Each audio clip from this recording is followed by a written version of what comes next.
Dear students, good morning to all of you. आज हम ammeter के बारे में समझेंगे. It is a device which measures current directly in ampere flowing in a circuit. कि यह एक ऐसा डिवाइस है जो किसी सर्किट में फ्लो होने वाली करंट को सीधे एम्पियर में मेजर करता है. सीधे एम्पियर में मेजर करता है और इसके लिए इसे सर्किट में सीरीज में कनेक्ट करना पड़ता है. अब यदि हम इसे सीरीज में कनेक्ट कर रहे हैं तो इसकी प्रेजेंस से सर्किट के रेजिस्टेंस में कोई चेंज नहीं आना चाहिए, तभी तो करंट करेक्टली ये मेजर कर पाएगा. और इसलिए इसका रेजिस्टेंस 0 होना चाहिए, लेकिन ये पॉसिबल नहीं है. और इसलिए हम क्या करते हैं कि इसका रेजिस्टेंस जितना हो सके उतना कम बनाते हैं, लो बनाते हैं. तो एक्चुअली एमीटर होता क्या है? तो it is also a galvanometer. एक ऐसा गैल्वेनोमीटर जिसका रेजिस्टेंस बहुत लो हो, उसे हम एमीटर के जैसे हम उसको काम में ले सकते हैं. तो एक गैल्वेनोमीटर के रेजिस्टेंस को लो कैसे बनाया जाए, कम कैसे किया जाए? तो इसका बहुत आसान तरीका है कि उसके कॉइल के पैरेलल में एक लो रेजिस्टेंस यानी कि शंट कनेक्ट कर दीजिए, तो पूरे गैल्वेनोमीटर का रेजिस्टेंस बहुत लो हो जाएगा, कम हो जाएगा. And then it can be used as an ammeter. आप सीधे सीधे गैल्वेनोमीटर को एमीटर नहीं बना के फॉर्म में कनेक्ट यूज नहीं कर सकते, क्योंकि गैल्वेनोमीटर में जो कॉइल है उसका रेजिस्टेंस थोड़ा सा ज़्यादा होता है और सीधे हम डायरेक्टली हम उसे वैसे ही कनेक्ट करेंगे तो वो सर्किट के रेजिस्टेंस को चेंज कर सकता है, करंट चेंज हो जाएगा. तो उसका जो मेजरमेंट होगा उसमें बहुत ज़्यादा एरर होगा. इसे ही रिड्यूस करने के लिए हम उसके रेजिस्टेंस को पहले लो बनाते हैं. एक एग्जांपल देखिए. Suppose we have a circuit containing a cell and a resistance. EMF of the cell is E. A resistance, internal resistance is suppose small r, and let the external circuit has the resistance capital R. Then current in this circuit is given by E upon R plus R. इतनी current इस circuit में flow हो रही है. In order to measure this current, suppose we have connected our ammeter in the circuit. हमने circuit में अपना ammeter insert किया. And ammeter means a galvanometer. अब इसका ईएमएफ तो ई है, रेजिस्टेंस आर, इसका resistance capital R, and it is a galvanometer. Suppose its resistance is G. तो इस सर्किट में टोटल रेजिस्टेंस कितना हो गया? तो हम कहेंगे आर, फिर जी, फिर स्मॉल आर. ये सब सीरीज में कनेक्टेड हैं. तो इस सर्किट में जो करंट फ्लो होगा, अब जो करंट फ्लो होगा i dash is now equal to e upon r plus r, और ये एक्स्ट्रा ये जी. हमने करंट मेजर कर रहे थे आई, हमको आई में करंट को मेजर करना था और उसी के लिए हमने अपना एमीटर यहाँ पर कनेक्ट किया है. तो जैसे मैंने कहा था ना कि एक साइंटिफिक डिवाइस, एक साइंटिफिक इंस्ट्रूमेंट, मेजरिंग इंस्ट्रूमेंट के दो मेन प्रॉपर्टीज होते हैं, करेक्टनेस एंड सेंसिटिवनेस. यानी आपका डिवाइस सेंसिटिव होना चाहिए, आपका डिवाइस करेक्ट होना चाहिए. यानी जो मेजर करे करेक्ट मेजर करे। तो क्या मेजर कर रहा था? आई। तो कितना हो मेजर करना चाहिए इसको? आई ही मेजर करना चाहिए। तो फॉर आइडियल एमीटर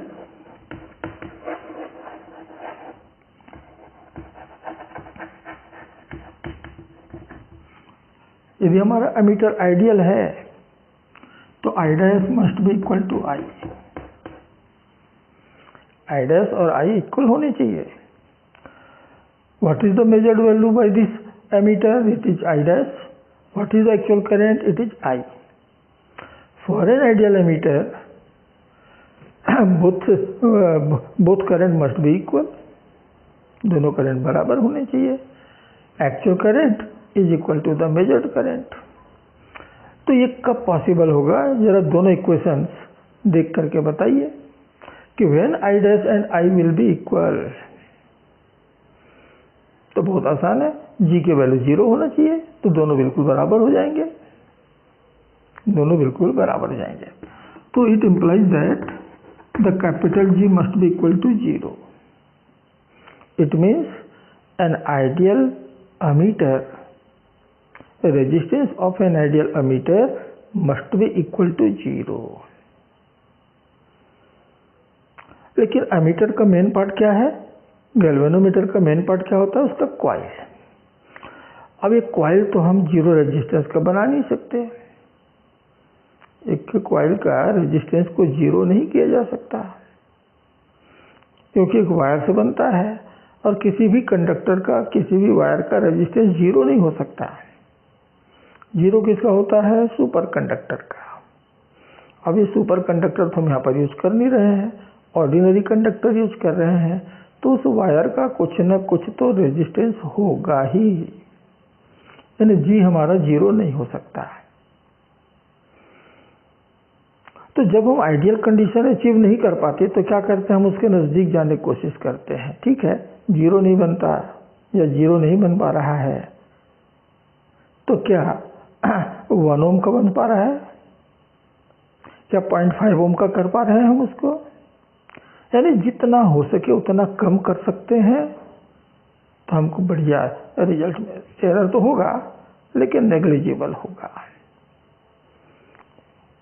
तब हो सकता है कि 5 एम्पियर को वो 4.9 एम्पियर मेजर करे, 4.95 एम्पियर मेजर करे, और इतना एक्सेप्टेबल है कि कोई एमीटर 5 एम्पियर करंट को 4 एम्पियर बताए, ये एक्सेप्टेबल नहीं है। हाँ, 5 एम्पियर को 4.9 या 4.95 एम्पियर यदि वो मेजर कर रहा है, देन इट इज एक्सेप्टेबल। ठीक है, इतना एरर तो चलता है, इतना एरर तो होना ही है। तो हम जी की वैल्यू को कम करने के लिए क्या करें? अपने गैल्वेनोमीटर की कॉइल के पैरेलल में एक बहुत लो रेजिस्टेंस कनेक्ट कर दें। लो रेजिस्टेंस मीन्स ए शंट। तो हमको अपने गैल्वेनोमीटर के साथ यदि एक शंट लगा देते हैं तब वो एमीटर बनता है, तब वो एमीटर बनेगा। सीधे सीधे गैल्वेनोमीटर एमीटर का काम नहीं करेगा। ठीक है,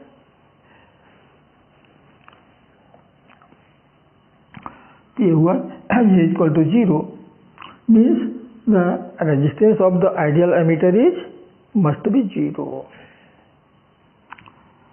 since practically it is not possible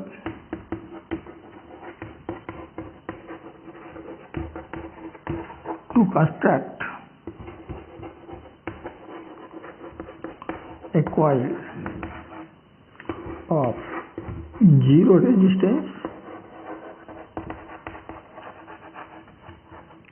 therefore we connect a low resistance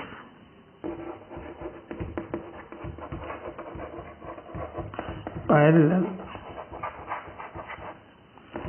to the coil, that is shunt। हम शंट का यूज करेंगे और हमारा गैल्वेनोमीटर एमीटर में कन्वर्ट हो जाएगा। तो फिर एमीटर कैसे बनेगा? तो बहुत आसान है, बहुत आसान है कि कैसे गैल्वेनोमीटर को एमीटर में बदलें। तो मान लीजिए कि हमारा गैल्वेनोमीटर, ये फील्ड मैग्नेट,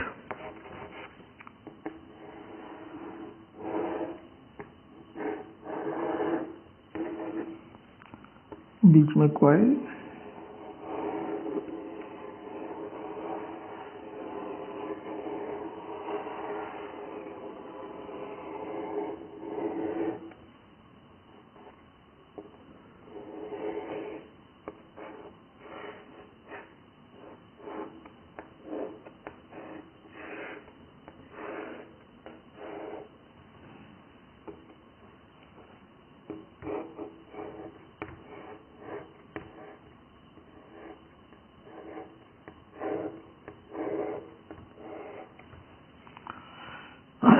यहाँ लग गया हेयर स्प्रिंग,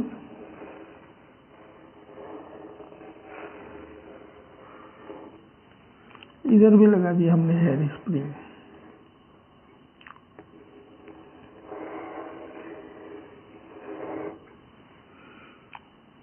ये बीच में रख दिया सॉफ्ट आयरन का कोर, यहाँ से लगा दिया एक पॉइंटर, ये हो गया स्केल जिसको हम सीधे एम्पियर या एम्पियर में कैलिब्रेट करते हैं। अब इस कॉइल के पैरेलल में, इस कॉइल के पैरेलल में ये लगा दिया शंट।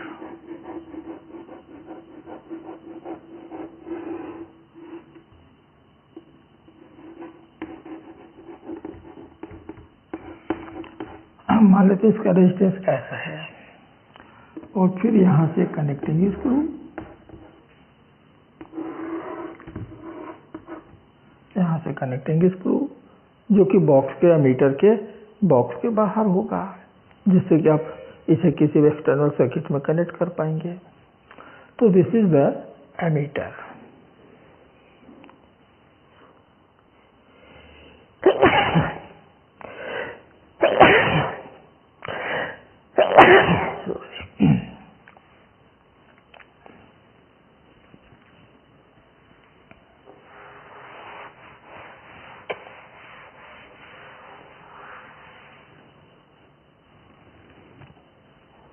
तो ये शंट का रेजिस्टेंस कितना होना चाहिए? क्योंकि शंट कोई भी एक रेजिस्टेंस नहीं है, कोई भी एक वायर का टुकड़ा आपने कनेक्ट नहीं कर दिया, इसका भी आप कैलकुलेशन करते हैं और उतनी रेजिस्टेंस का शंट आपको यहाँ पर कनेक्ट करना पड़ता है। तो let resistance of the galvanometer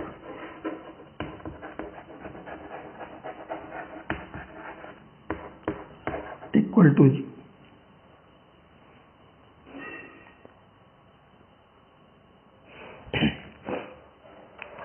तो गैल्वेनोमीटर का रेजिस्टेंस मान लीजिए G है, इट्स करंट कैपेसिटी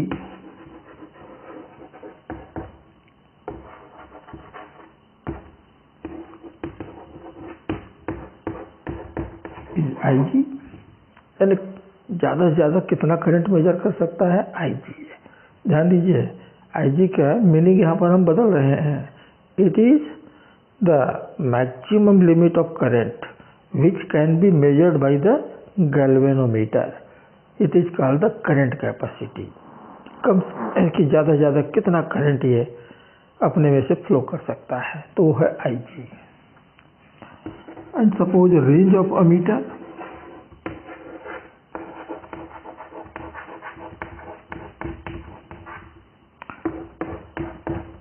हम इसे एक ऐसे एमीटर में कन्वर्ट करना चाहते हैं जिसका रेंज कैपिटल I है। Then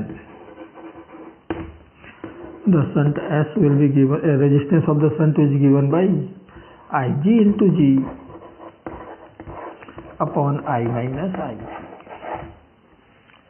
ये वही फॉर्मूला है जो हम लोगों ने शंट में यूज किया था, लेकिन मीनिंग बदल गए हैं, अर्थ बदल गए हैं। वहां पर IG क्या होता था? The part of current which passes through the galvanometer, और I क्या होता था? The main current in the circuit. यहाँ क्या हो गया? I is the range of the ammeter, यानी आप जो एमीटर बना रहे हैं वो मैक्सिमम कितना करंट मेजर कर सकता है, मैक्सिमम। तो this is the maximum limit of current measured by the ammeter and Ig is the maximum limit of current which is allowed by the galvanometer, कि गैल्वेनोमीटर मैक्सिमम कितना current अपने में से allow करता है, दैट इज Ig, यानी कि current capacity, और I हो गया रेंज। तो इस फॉर्मूले से हम अपने शंट का रेजिस्टेंस कैलकुलेट करते हैं और उतने रेजिस्टेंस का रेजिस्टर यानी कि शंट यहाँ हम कनेक्ट करते हैं, तब जाकर के हमारा ये एमीटर में कन्वर्ट होता है। अब मान लीजिए कि आपके पास 5 एम्पियर का एक एमीटर है, यानी ज़्यादा से ज़्यादा 5 एम्पियर करंट मेजर कर सकता है। अब मैं उसका रेंज बढ़ा देता हूँ। मैंने उसका रेंज बढ़ाकर मान लीजिए कर दिया 10 एम्पियर, या मैं उसका रेंज बढ़ा के 10 एम्पियर करना चाहता हूँ, तो I की वैल्यू मैं बढ़ा रहा हूँ। I की वैल्यू बढ़ गई, डिनोमिनेटर बढ़ गया, तो पूरे फ्रैक्शन की वैल्यू तो कम हो जाएगा, यानी शंट का रेजिस्टेंस कम हो जाएगा।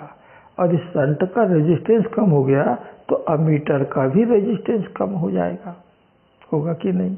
ठीक है, क्योंकि देखो यहाँ पर हमने इतना रेजिस्टेंस का शंट कनेक्ट कर दिया, इसका रेजिस्टेंस हमने मान लिया है कैपिटल G, तो हमारे एमीटर का रेजिस्टेंस कितना होगा? एमीटर का रेजिस्टेंस कितना होगा? And therefore resistance of the ammeter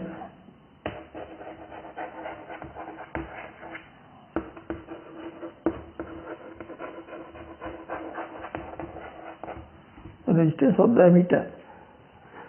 तो यहाँ पर दो रेजिस्टेंस आ गए, एक दूसरे के पैरेलल आ गए, तो पैरेलल कॉम्बिनेशन का रेजिस्टेंस होता है the product by the sum, product by the sum, यानी GS/G plus S is the resistance of this ammeter.